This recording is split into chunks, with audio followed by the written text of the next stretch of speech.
सबको नमस्कार।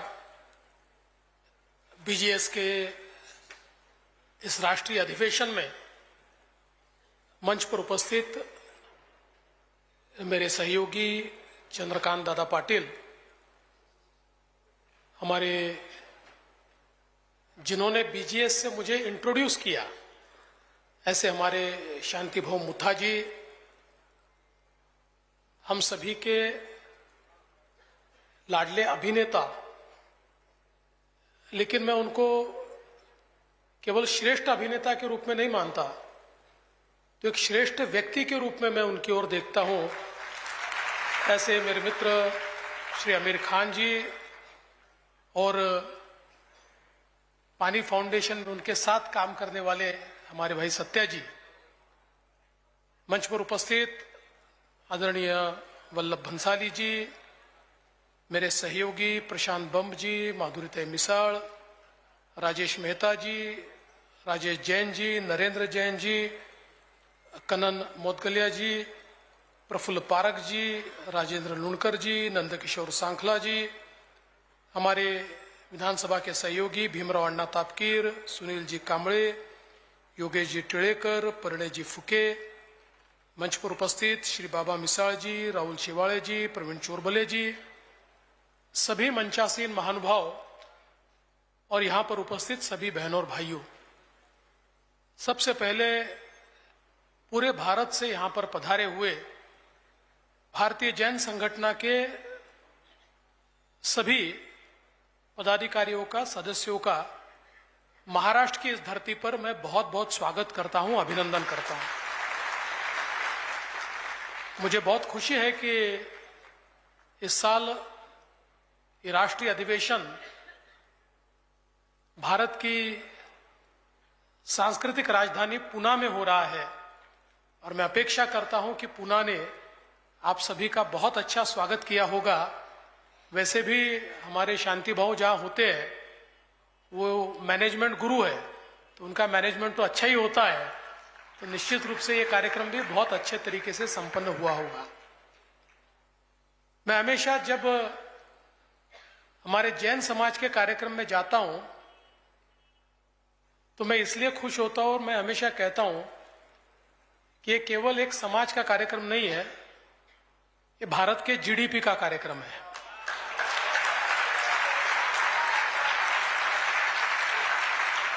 क्योंकि भारत के जीडीपी में जैन समाज की जो हिस्सेदारी है, मैं ऐसा मानता हूं कि 5 ट्रिलियन इकोनॉमी जो हमको तैयार करनी है, उसका रास्ता आपके ही माध्यम से जाता है।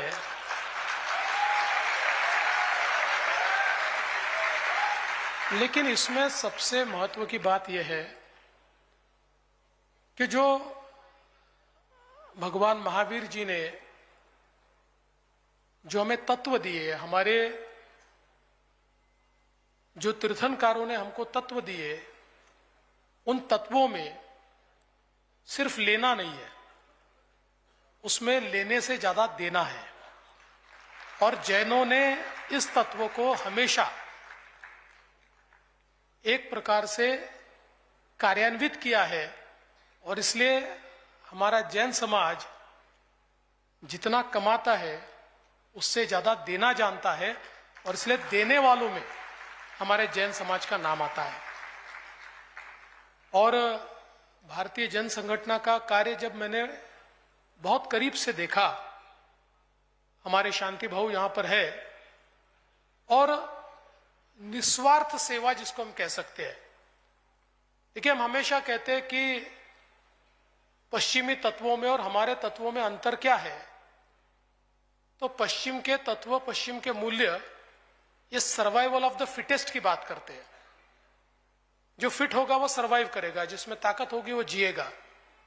हमारे तत्व ये नहीं मानते, हम लोग ये मानते हैं कि जो जन्मा है वो जिएगा और उसके जीने की व्यवस्था समाज करेगा।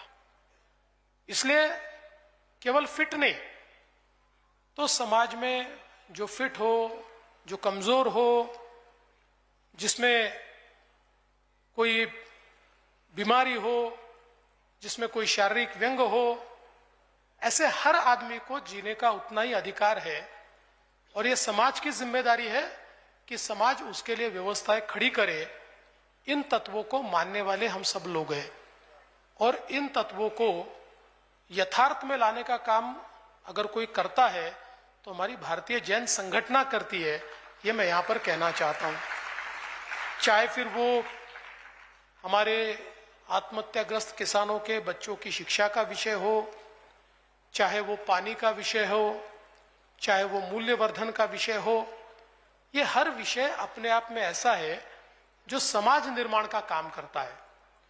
और पानी के काम में तो मैं ऐसा मानता हूं कि हमारे आमिर जी ने और हमारी भारतीय जन संगठना ने, हमारे शांति भाव ने जो काम किया है, ये एक प्रकार से बहुत ही प्रवर्तक इस प्रकार का काम है, बहुत ही सुंदर इस प्रकार का काम है। क्योंकि एक ये होता है कि कोई संगठन जाकर कहीं कोई काम कर देता है तो काम तो हो जाता है, लोगों को सुविधाएं भी मिलती है, लेकिन उसका महत्व नहीं होता। जैसे अंग्रेजी में हम लोग कहावत में बोलते हैं कि किसी को मछली पकड़कर खिलाने की जगह उसे अगर मछली पकड़ना सिखाए तो जिंदगी भर खा सकता है। उसी प्रकार से हमारे पानी फाउंडेशन ने और भारतीय जन संगठना ने पानी में जो काम किया, लोगों में एक अवेयरनेस तैयार किया, लोगों में कॉन्फिडेंस तैयार किया। लोगों के ध्यान में आया कि हमारे जीवन में परिवर्तन करने के लिए कोई ऊपर से आकर परिवर्तन नहीं करने वाला है। हमारे जीवन में केवल सरकार आकर परिवर्तन नहीं करने वाली, हमारे जीवन में हम परिवर्तन कर सकते हैं, वो शक्ति हम में है। उस शक्ति को जागरूक करने का काम ये भारतीय जन संगठना ने और हमारे पानी फाउंडेशन ने किया। इसलिए आज गांव में जब हम लोग जाते हैं तो गांव का बच्चा भी जब हमको वाटर साइंस पढ़ाता है, पानी के बारे में बताता है, तो मैं ऐसा मानता हूं कि जिस गांव में इस प्रकार से पानी के बारे में अवेयरनेस तैयार होता है, वो गांव कभी अकाल की ओर जा ही नहीं सकता। वो गांव हमेशा पानी से युक्त और एक प्रकार से सुजलाम सुफलाम रहता है। और ऐसे हजारों गांवों में लोगों का कॉन्फिडेंस खड़ा करने का काम ये आज भारतीय जन संगठना ने यहां पर किया है, हमारे पानी फाउंडेशन के माध्यम से आमिर जी ने यहां पर किया है। और हमेशा ये लोग इस कार्य में उसका श्रेय मुझे देते हैं। मेरा अगर कोई श्रेय होगा तो मैंने अपना नारा लगाया, आप आगे बढ़ो हम आपके साथ हैं, इतना ही मेरा श्रेय है।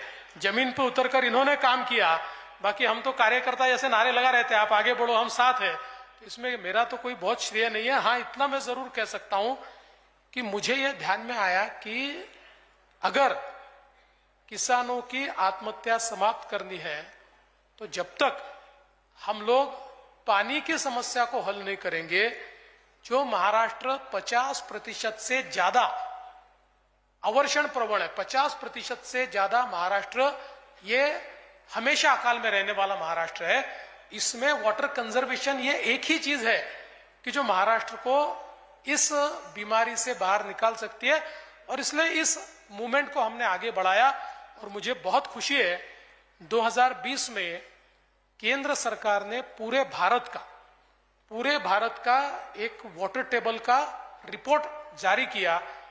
और उस रिपोर्ट में देश में बड़ी अलार्मिंग सिचुएशन थी, देश के सारे राज्यों में वाटर टेबल नीचे गया था और महाराष्ट्र केवल एक अकेला ऐसा राज्य था जिसमें वाटर टेबल ऊपर आया था। और मैं ऐसा मानता हूं कि इसका श्रेय बीजीएस और पानी फाउंडेशन जैसी हमारी संस्था है, या नाम फाउंडेशन जो हमारे नाना पाटेकर जी उनकी है, मकरंद की, ऐसे लोगों ने जो एक प्रकार से लोगों में अवेयरनेस लाया। और सबसे महत्व की बात है कि उसमें कंपटीशन भी आमिर जी ने शुरू की, कि जिस कंपटीशन के कारण लोगों के मन में एक भाव आया कि नहीं मुझे जीतना है, और पानी के चैंपियंस तैयार हुए। तो मुझे लगता है कि यह बहुत महत्वपूर्ण कार्य है। और साथ साथ जो मूल्यवर्धन का कार्य, देखिए हम शिक्षा दे रहे हैं, लेकिन शिक्षा के साथ साथ क्या हम मूल्य दे पा रहे हैं? शिक्षा में तो हम लोग आगे बढ़ रहे हैं। आज परसेंटेज ऐसा है कि कभी कभी तो आश्चर्य होता है, किसी भी तीसरे आदमी को पूछ लो, बोलता है 99% मिले। भी ये 99% कहां से लाते? इतने होशियार बच्चे आजकल हो गए, तो बड़ा आश्चर्य लगता है। लेकिन 99% महत्व का नहीं है। क्या उसमें ज्ञान का रोपण हुआ, क्या उसमें मूल्यों का रोपण हुआ, क्या वो समझता है कि हमारे मूल्य क्या है, हमारा दर्शन क्या है, हमारे संवैधानिक मूल्य क्या है। ये अगर नहीं समझता है तो 99% काम के नहीं है, क्योंकि हम फिर एक ऐसे आत्म केंद्रित पीढ़ी तैयार करेंगे जो केवल खुद का विचार करेगी, जो समाज का विचार नहीं करेगी, जो राष्ट्र का विचार नहीं करेगी। आज व्यक्ति अगर बड़ा होता है तो समाज में कोई ना कोई उस व्यक्ति के लिए व्यवस्थाएं खड़ी करता है, कभी सरकार करती है, कभी समाज करता है। आज इतनी स्कूलें चलती है तो ये स्कूलें समाज खड़ी करता है, आज इतने हॉस्पिटल चलते हैं तो समाज उसको खड़ा करता है, आज इतने व्यवसाय चलते हैं समाज उसको खड़ा करता है, उसमें से व्यक्ति खड़ा होता है। तो ऐसे व्यक्ति के मन में यह भाव होना ही चाहिए कि मुझे समाज ने दिया है तो मुझे कुछ ना कुछ तो समाज को वापस करना चाहिए। लेकिन अगर ये भाव ही हम तैयार नहीं करेंगे, केवल इधर कंप्यूटर तैयार करेंगे और इधर कंप्यूटर जैसी सोच वाले लोग हम तैयार करेंगे कि जिनके मन में भाव नहीं है, तो मुझे लगता है कि हम लोग एक पद पर जाकर अटकेंगे, उससे आगे नहीं बढ़ पाएंगे। इसलिए व्यक्ति में वो भाव होना भी बहुत जरूरी है। आर्टिफिशियल इंटेलिजेंस तो आवश्यक है ही, लेकिन उसके साथ साथ जो एक ह्यूमन इंटेलिजेंस है, उसके साथ साथ जो एक ऑर्गेनिक इंटेलिजेंस है, ये भी बहुत महत्वपूर्ण है। वो अगर खो गया तो आर्टिफिशियल इंटेलिजेंस किसी काम का नहीं है। ये समझकर हम लोगों को मूल्यों का रोपण करना पड़ेगा। और मैं बहुत इस बात की सराहना करता हूं जिस प्रकार से शांति भवन ने और भारतीय जन संगठन ने महाराष्ट्र में मूल्य शिक्षण का सिलेबस तैयार किया, मूल्य शिक्षण के माध्यम से बच्चों में मूल्यों का रोपण किया। और इसका परिणाम हमने देखा कि हमारे महाराष्ट्र की, आप हम लोग तो जानते हैं, सरकारी स्कूलों से बच्चे बाहर जाते हैं, प्राइवेट स्कूलों में जाते हैं। सरकारी स्कूलों में लोगों को ऐसा लगता है कि यहाँ अच्छी पढ़ाई नहीं होती, लेकिन महाराष्ट्र इसमें अपवाद बना और प्राइवेट स्कूलों से लाखों बच्चे महाराष्ट्र की सरकारी स्कूलों में वापिस आए, क्योंकि माँ बाप के भी ध्यान में यह आया कि हमारे बच्चों को शिक्षा के साथ साथ यहाँ ज्ञान भी मिलता है, मूल्य भी मिलते हैं। और हमने एक बात निश्चित रूप से उसमें ये स्थापित की कि मूल्य कौन से होने चाहिए। तो हमारे शाश्वत मूल्य तो होने चाहिए, लेकिन उसके साथ साथ सबसे महत्वपूर्ण है हमारा संविधान। अगर हमारे संविधान के मूल्य अगर हमारे बच्चे समझेंगे तो शायद वो अच्छे नागरिक बन पाएंगे। इसलिए बचपन से ही संवैधानिक मूल्यों का रोपण ये बच्चों में करने का काम भारतीय जन संगठन के माध्यम से हुआ। और मैं ऐसा मानता हूं कि इस कार्य में शांति भवन ने और हमारी भारतीय जन संगठन की टीम ने जो काम किया है वो बहुत ही अनमोल है। और मुझे इस बात की खुशी है कि इस काम को देखने के बाद हमारी देश की सरकार ने भी शांति भवन को बुलाया और कहा भारतीय जन संगठन देश के राज्यों में इस काम को करे। और जो सिलेबस यहाँ तैयार हुआ था वो सिलेबस देश में भी गया और कई राज्यों में आज ये मूल्य शिक्षा का काम शुरू हुआ। तो मैं ऐसा मानता हूं कि ये जो कार्य आप लोग यहाँ पर भारतीय जन संगठन के माध्यम से करते हैं ये बहुत महत्वपूर्ण है। जो कंट्रीब्यूशन हम लोग देते हैं ये बहुत महत्वपूर्ण है, क्योंकि देश की आने वाली पीढ़ियां, आने वाली हमारी नस्ल, उसको एक प्रकार से हम लोग देश की सेवा में, हमारे समाज की सेवा में प्रशिक्षित करने का काम कर रहे हैं। इसलिए भारतीय जन संगठन का मैं बहुत अभिनंदन करना चाहता हूं। और मुझे शांति भवन ने बताया इस कार्यक्रम में आना है, मैंने उनको उसी दिन कहा चाहे जो हो जाए, लेकिन मैं इस कार्यक्रम में जरूर आऊंगा, क्योंकि अच्छा काम करने वाले लोगों के बीच अगर हम नहीं जाएंगे। मैं तो हमेशा मेरे हर भाषण में चाणक्य का एक वाक्य कहता हूं। चाणक्य सीरियल आई थी, उस सीरियल में चाणक्य ने एक बात कही थी। वो बात ऐसी थी कि इस राष्ट्र की जितनी दुर्दशा दुर्जनों की दुर्जनता से नहीं हुई, उतनी सज्जनों की निष्क्रियता से हुई है।